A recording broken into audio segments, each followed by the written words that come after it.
Le président Macron menace, si la Russie persiste dans son obstination guerrière et dans son refus de venir à la table de négociation, elle devra en payer le prix. Mais qui le conseille, bon sang?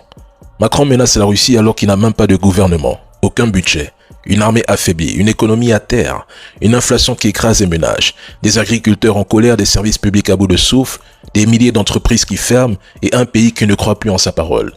Son pays, aujourd'hui, peine déjà à se tenir debout. Mais il excelle dans un domaine, attention. Il maîtrise l'art de la diversion.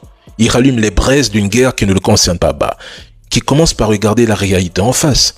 Son bilan est un désastre. Il a plongé son pays dans le chaos et maintenant il ose menacer la Russie. Mais il compte sur qui et sur quoi? Il ne parle que de crise internationale, de conflits, de menaces qu'il brandit sans jamais être invité aux véritables tables de négociation. Il n'a rien fait pour Israël et Gaza. Rien pour l'Inde et le Pakistan, rien pour l'Arménie et l'Azerbaïdjan, rien pour le conflit frontalier entre le Cambodge et la Thaïlande, rien non plus au Sahel, au Mali, au Burkina et au Niger. Et c'est en Ukraine qui prétendrait changer le cours de l'histoire? Seuls les trolls manipulés depuis 2022 y croient.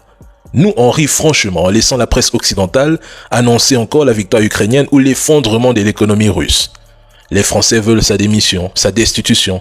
8 premiers ministres, crise politique, sociale, économique et énergétique, mais qu'il quitte sa fonction avec le peu de dignité qui lui reste, qu'il démissionne, au lieu de menacer la Russie qui est devenue la 4e puissance économique mondiale en termes de parité de pouvoir d'achat, selon le rapport 2025 du FMI.